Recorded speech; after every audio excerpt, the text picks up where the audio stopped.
சேனைகளின் கர்த்தராகிய உயிர்த்தெழுந்த இயேசுவின் வல்லமுள்ள நாமத்தில் உங்களுக்கு என்னுடைய அன்பின் வாழ்த்துக்கள்.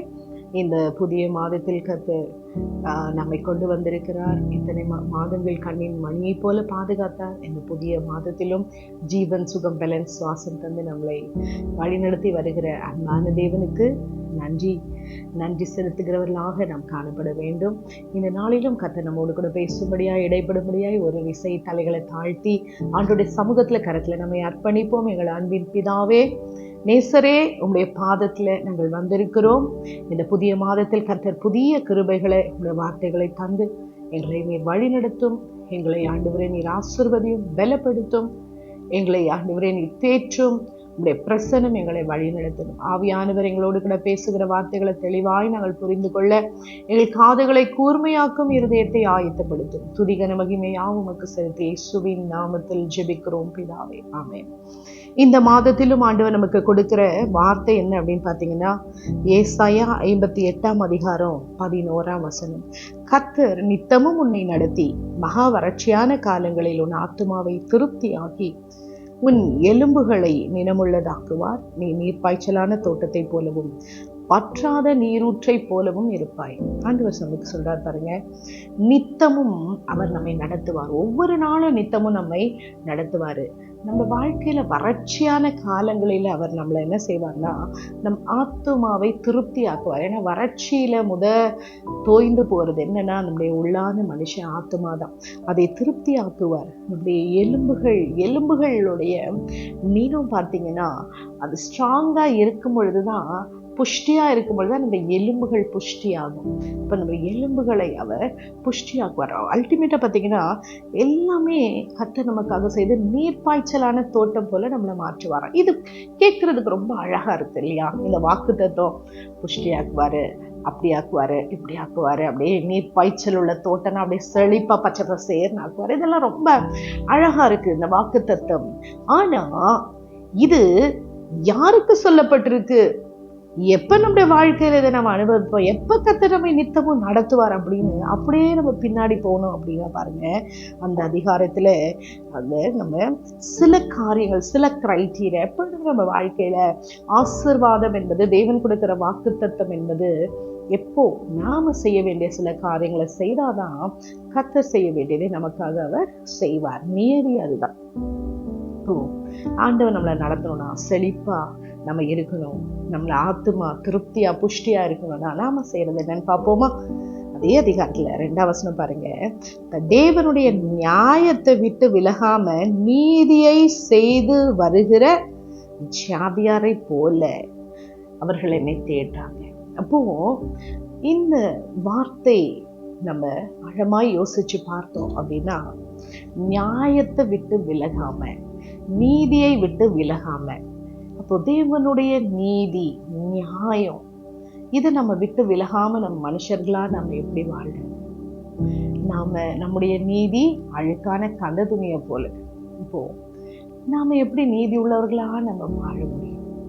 அப்போ நம்ம இந்த பிரயாசம், நீதி என்பது, நீதி உள்ள வாழ்க்கை என்பது என்ன அப்படின்னு பார்த்தோம்னா, ரோமர் 14:17 சொல்லப்பட்டிருக்கு, நீதி, தேவனுடைய ராஜ்யம், தேவனுடைய ராஜ்யத்துல என்ன இருக்கு? நீதியுள்ள வாழ்க்கை தான் ஃபர்ஸ்ட்.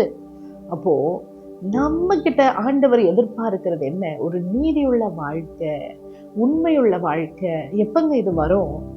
ஒவ்வொரு நிமிஷமும் நம்ம வாழ்கிற வாழ்க்கையில இவங்க பார்த்தா ஒரு மாதிரி, மனுஷங்க முன்னாடி இருந்தா ஒரு மாதிரி, யாரும் இல்லைன்னா ஒரு மாதிரி, அப்படி அல்ல. நீதியுள்ள வாழ்க்கைன்னா என்ன?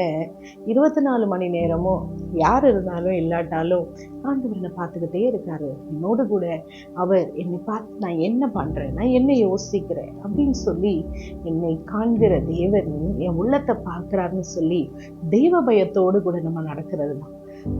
நம்ம வாழ்க்கையில வரும் குறைவுகள், வரும் தவறான எண்ணங்கள், வரும் ஆண்டவருக்கு பிரியமில்லாத காரியம் வரும். ஆனாலும் நீதியுள்ள வாழ்க்கைன்னா என்ன?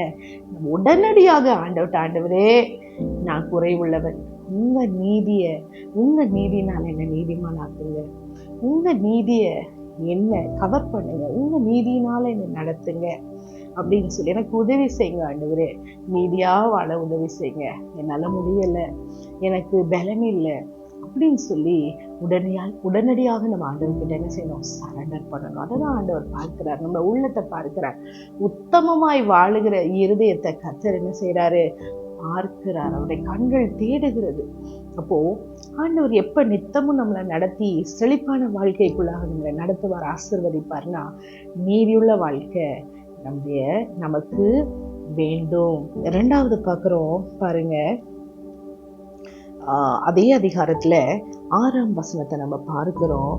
அக்கிரமத்தின் கட்டுகள் அவிழ்க்கப்படணும், நெருக்கப்படுகிறவர்களை விடுதலையாக்கணும், நுகத்தடியில இருக்கிறவங்கள அவங்க உடைத்து போடுகிறது. இதெல்லாம் பார்த்தோம் அப்படின்னா, நம்மளை சுற்றி இருக்கிறவர்கள், உங்களையும் என்னையும் ஆண்டவர் ஏன் அழைச்சிருக்காரு, ஏன் தெரிந்து கொண்டிருக்கிறார் அப்படின்னா, நம்ம சுற்றியும் நெருக்கப்படுகிறவர்கள் உண்டு, உடைக்கப்படுகிறவர்கள் உண்டு. சாபத்தின் பிடியில, பாவத்தின் பிடியில கட்டப்பட்ட ஜனங்கள், சிறையிருப்புல ஜனங்கள், ஆவிக்குரிய வாழ்க்கையில குருடாக்கப்பட்டவர்கள் இப்படி இருக்கிறாங்க.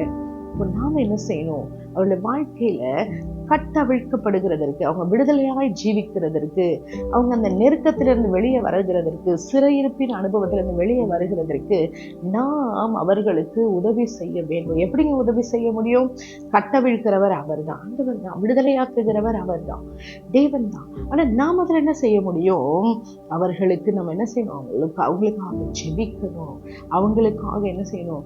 ஆண்டவர் அவர்களோடு கூட இணைந்து ஜெபித்து அவர்களுக்கு ஆண்டவருடைய வார்த்தைகளை சொல்லி நம்முடைய வாழ்க்கையின் மூலமாக அவர்கள் கட்டவிழ்க்கப்படுகிறதற்கு ஒரு உறுதுணையாக நாம இருக்க வேண்டும். எங்க 2 பேர் 3 பேர் நாமத்துல எதை கேட்டாலும் அதை செய்வேன் என்று சொன்னவர், நம்மளால முடிந்த காரியங்களை நம்ம என்ன செய்யணும்? அவர்கள் கட்டவிழ்க்கப்படுவதற்கு நம்ம அவங்கள ஆலயத்துக்கு கூட்டிட்டு போகலாம், அவங்களை என்கரேஜ் பண்ணலாம், அவங்களோடு கூட சேர்ந்து ஜெபிக்கலாம், கர்த்தருடைய வார்த்தைகளை அவர்களுக்கு சொல்லலாம். அப்போ நம்முடைய வாழ்க்கையில் ஆண்டவர் அதை எதிர்பார்க்கிறார். உங்களையும் என்னையும் அவர் நம்பிதான் அவர் இந்த உலகத்துல நம்மளை வைத்திருக்கிறார்.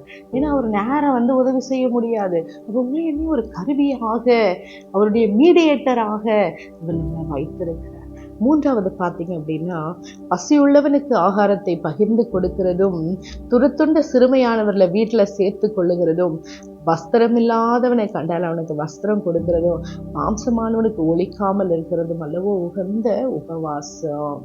ஆண்டவர் நம்மளை நித்தமும் நடத்தணும்னா, நம்மளை வறட்சியான காலங்களில் நம்ம ஆத்துமாவை புஷ்டி ஆக்கணும்னா நாம செய்ய வேண்டியது என்ன பார்த்தீங்க அப்படின்னா, எளிமையானவர்களுக்கு, சிறுமைப்பட்டவர்களுக்கு நம்ம உதவி செய்கிறவர்களாக இருக்க வேண்டும். அவருடைய கஷ்டத்துல நம்ம அப்படியே பார்த்தும் பார்க்காதது போல அப்படியே போகக்கூடாது. அவங்க கஷ்டப்படும் போது எப்படி என்ன விதத்துல நம்ம அவங்களுக்கு உதவி செய்யலாம், எப்படி அவங்கள தேற்றலாம், எப்படி நம்மளோட பார்ட் அவங்களுக்கு எப்படி என்ன பண்ணலாம் அப்படின்றத நம்மளால முடிந்ததை நம்ம செய்கிறது தான் ஆண்டவருக்கு உகந்த ஒரு காரியம் அப்படின்னு சொல்லிட்டு ஆண்டவர் சொல்றார். நம்ம சபைக்கு போகலாம், வேதம் வாசிக்கலாம், நம்ம உபவாசிக்கலாம், ஜெபிக்கலாம், எல்லாம் பண்ணலாம். ஆனா ஆண்டவருடைய ஆசீர்வாதம் நம்ம மேல தங்கணும்னா, கர்த்தரே நம்மளை ஒவ்வொரு நாளும் நடத்தணும், அவரே நம்மளை நடத்தணும்னா பாருங்க, இந்த அதிகாரத்துல இதற்கு முன்பாக நம்ம 3 காரியங்களை நம்ம இன்றைக்கு தியானித்தோம். என்ன? நீதியுள்ள ஒரு வாழ்க்கை, ஆண்டவர் எதிர்பார்க்கிறது ஒரு பரிசுத்தமுள்ள ஒரு வாழ்க்கை. அப்போ ஆண்டவர்கிட்ட நம்ம கேட்கணும், ஆண்டவரே வாழ்க்கையில் அநேக குறைகள் உண்டு, அநேக காரியங்கள் உண்டு, இதுல எல்லாம் ஆண்டவர் நான் கடந்து ஒரு நீதியுள்ள வாழ்க்கை வாழ கர்த்தர் எனக்கு உதவி செய்யுங்க.